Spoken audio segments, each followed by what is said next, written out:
do have experience, and I also heard from various people and companies that, oh yeah, we want to do open source, but we also have our product strategy and timeline, and we have no idea how to do it. And they don't know where to start. They don't know how to start.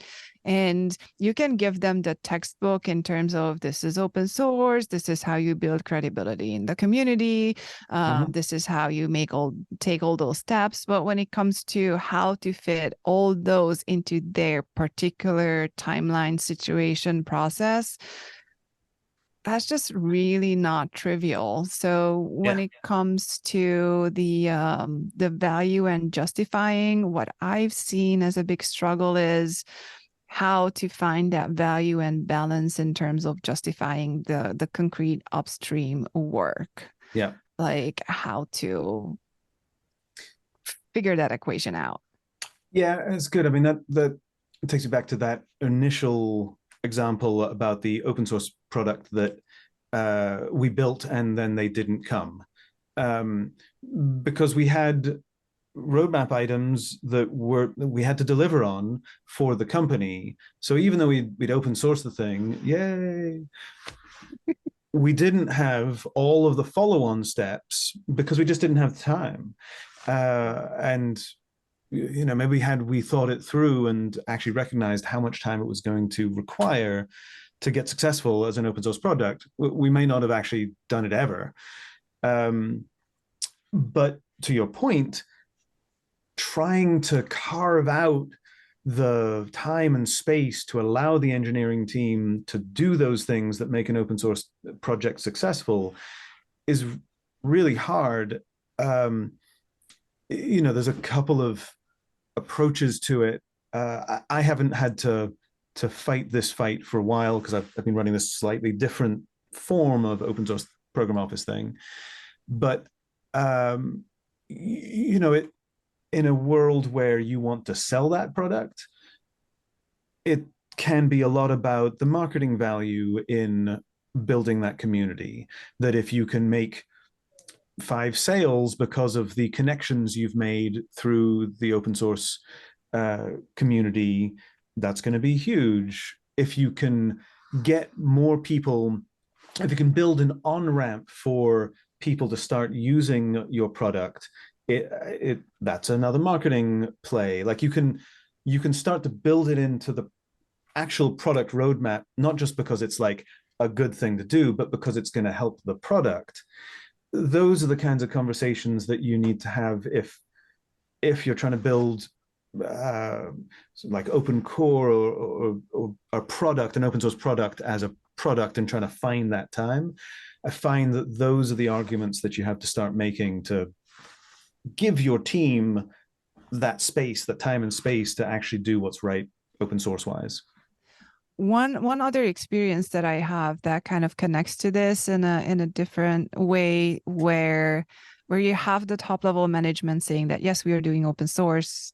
They decided to have the project out in the open, but you don't get the engineers on board. Like they're kind of forced to do open source, and that's another example of the value challenge, because in order for the engineers and developers to be, on one hand, comfortable in that space and be able to do it efficiently, you have to somehow train both them and the management layer above, who are trying to keep everything together. And that's another big challenge that I've been seeing, especially because more and more companies are just throwing everything out into the open source space because marketing, or it's a sales tactic, or just because everybody else is doing it and I have to do it too. Yeah. So I feel like that more and more people and projects are just thrown out there, thrown into the middle of it without ever being told what the thing is in the first place. Yeah, I think you're right. I think even on my the OSPO,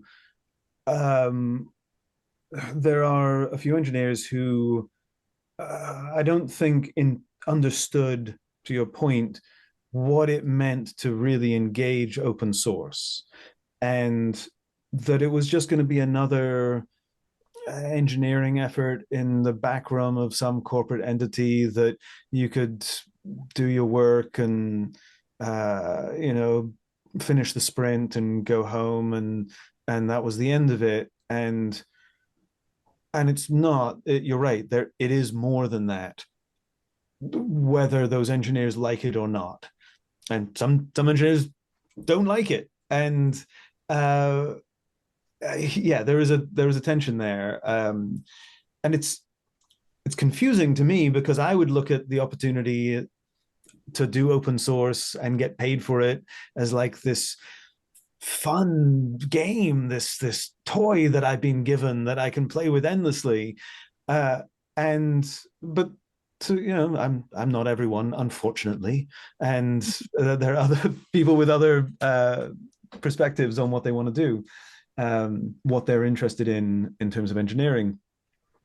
And so you're totally right. There is a tension there. Uh, Sometimes people have actually decided that that's not what they want to do. Sometimes they haven't been told, to your point, that there is a whole raft of other responsibilities when you engage in open source.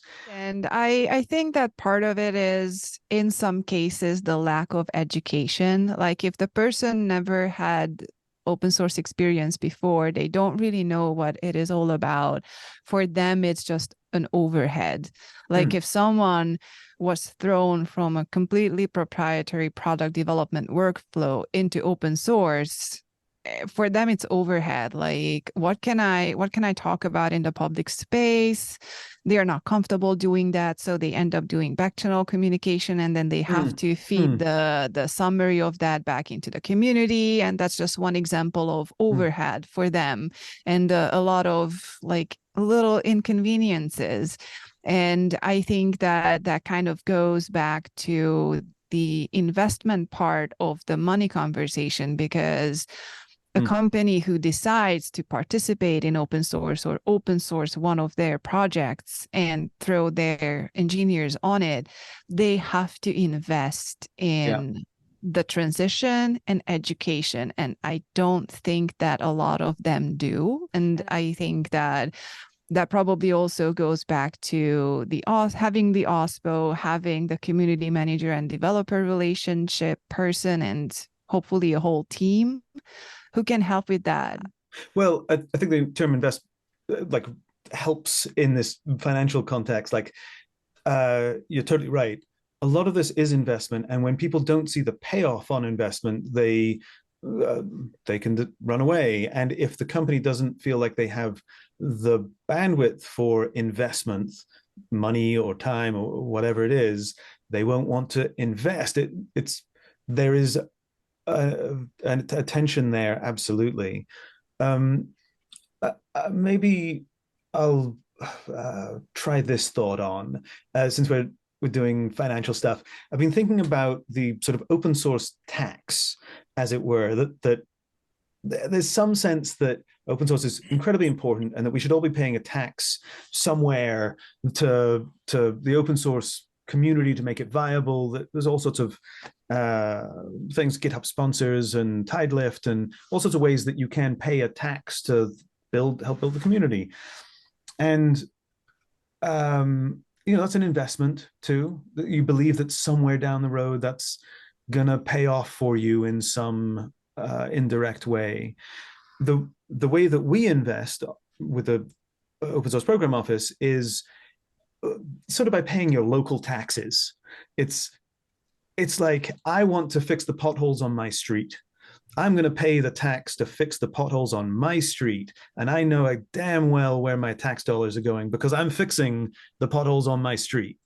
And I'd like people to think about it the way that we're doing energy research. I'd like people to think about that investment in that way, that it's like a super local tax that you're paying. Yeah, it's an investment, but you're fixing your potholes on your damn street.